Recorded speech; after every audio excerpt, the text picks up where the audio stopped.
Hello. So we're talking about strength training or resistance training today. And we're going to go over the basics and make sure you have some foundational information to help you be successful.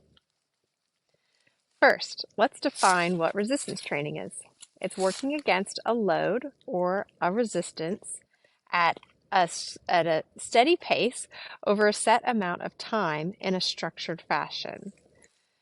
The benefits of resistance training abound, and I'll go over those more as we get through this video.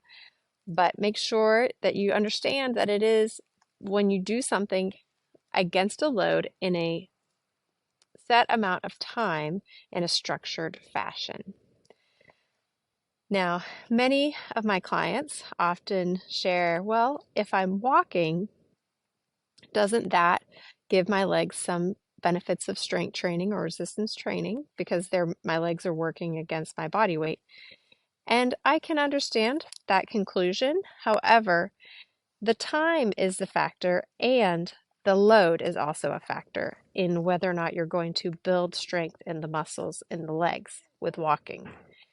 If you were working against an increasing amount of load, so something like a weighted vest, doing so in a shorter period of time, such as a few minutes at a time, then you may get some resistance benefits from that additional weight that goes beyond your body weight in terms of building strength in the muscles. So, but in general, walking throughout the day does not provide the same benefits as doing a structured strength training routine 2 to 3 times a week. So, you should be doing strength training or resistance training 2 to 3 times a week. And you want to make sure you give yourself a day or two rest between. Sometimes you might need 3 days rest in between, and that depends on the intensity of your strength training. If you're doing really intense strength training, you might need that third day. But for most of us, starting using my principles of going light and low, you should be able to avoid that muscle soreness that makes you feel like you can't exercise for 3 days. So a day to 2 days is a good amount of time to rest in between your strength training workouts.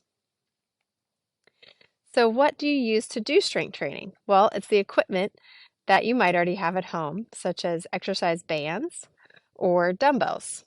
You also might use your body weight for some strength training as well, such as doing squats or chair rises, where you're standing up out of the chair and sitting back down repeatedly for about 12 seconds or 12 repetitions or 30 seconds, and then taking a break. The benefits of strength training include building muscle strength and being able to function better throughout your day. There are mental health benefits of strength training, and there are joint health benefits of strength training as well. You can get stronger joints from doing strength training also. Other benefits include being able to function throughout the day easier.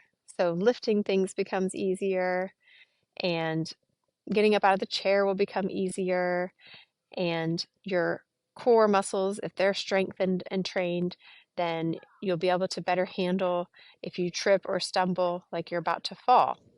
Lots and lots of benefits of strength training. It also improves your blood glucose levels when you do it regularly, and can potentially have a little boost to your metabolism if you do a strenuous strength training workout for about 24 hours after. It takes a little extra energy for your body to recover from the strength training routine or work that you asked for it to do. And those muscles are rebuilding and getting stronger, and therefore you're using some extra energy and get a little metabolism boost. You also might get an extra metabolism boost long term if you build up that muscle and have more muscle tissue, which is more metabolically active. When you're starting strength training, you'll want to make sure that you're using no resistance. It's important to be able to perform the exercise using proper form and technique before you add weight or resistance to the exercise. And when you do, you'll want to use lightweight and gradually progress. You'll know it's time to increase the weight when you know you've got the technique down and form correct, and when you know you can do 2 to 3 repetitions more than you normally do.